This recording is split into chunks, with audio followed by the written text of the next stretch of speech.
Welcome to Keep the Faith Ministry News. The Heritage Foundation think tank is urging the federal government to save and restore the American family, kicking off the midterm election year with a call for conservatives to focus on domestic issues. Among its recommendations, a marriage boot camp designed to prepare cohabitating couples for marriage, a universal day of rest that would build upon blue laws that limit alcohol sales in some municipalities, and discouragement of online dating in part because of research showing that couples who meet online are also less likely to get married in the first place. The full plan, published Thursday and first reported by the Washington Post, marks the foundation's evolution from its small government roots to a pillar of the populist right. During President Donald Trump's second term, Heritage has demonstrated its impact with Project 2025, which has been used as a blueprint to overhaul U.S. policy.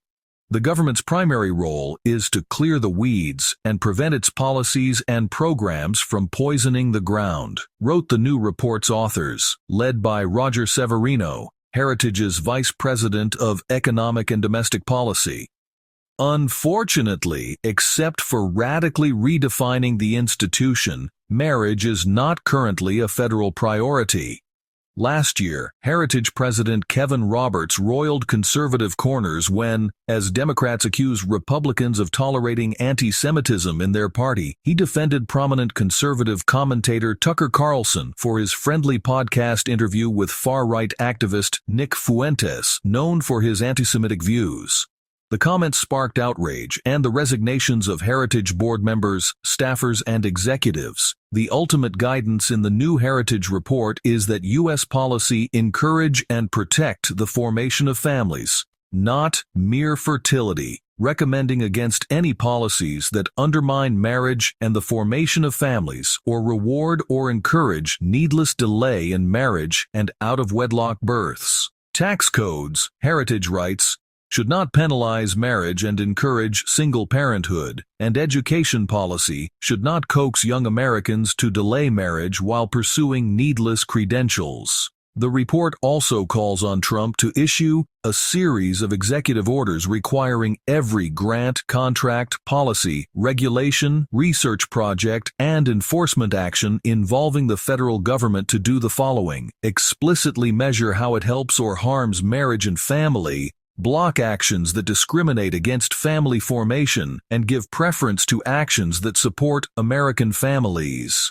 Eric Rosswood, author of Journey to Parenthood, The Ultimate Guide for Same-Sex Couples, said he concurs with some of Heritage's arguments, like the threats posed by food insecurity and the lack of affordable child care, but he disagreed with the report's recommendation that subsidies go toward married families, or that children are best suited to being raised by their biological parents. I think what's due to them is a family that's going to provide for the children and take care of the children, make sure they have a roof over their head, that they have meals, they're getting to school, parents that support their hobbies and motivate them, said Rosswood, who is raising 2 children with his husband. I don't think that those are gender-based. I don't think that that's tied to biological genetics. I think that's what a parent does, regardless of who they are. During his 2024 presidential campaign, Trump distanced himself from Project 2025, a nearly 900-page guidebook written by many conservatives who worked in or with Trump's first administration. Still, some of its tenets have become hallmarks of his second term thus far, including the establishment of the Department of Government Efficiency and the dissolution of the Corporation for Public Broadcasting. During the 2024 race, it came to light that J.D. Vance, who by then was Trump's running mate, had praised Roberts's vision in the foreword of the Heritage chief's forthcoming book,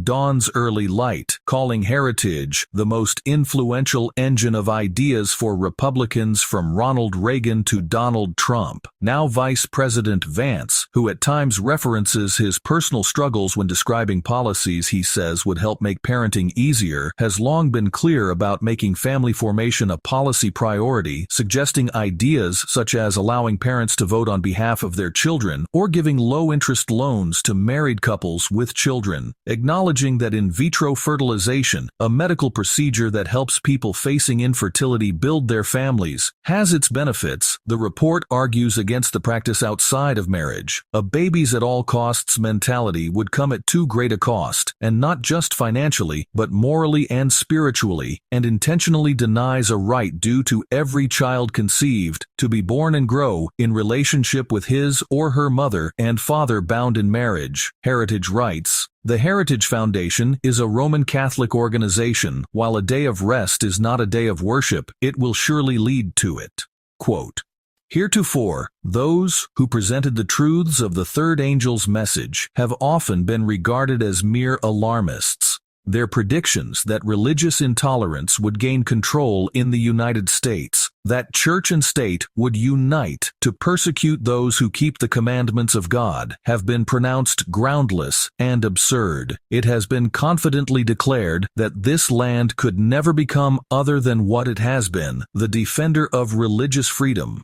But as the question of enforcing Sunday observance is widely agitated, the event so long doubted and disbelieved is seen to be approaching, and the third message will produce an effect which it could not have had before." Great Controversy, page 605. This is Keep the Faith Ministry News. Thank you for watching.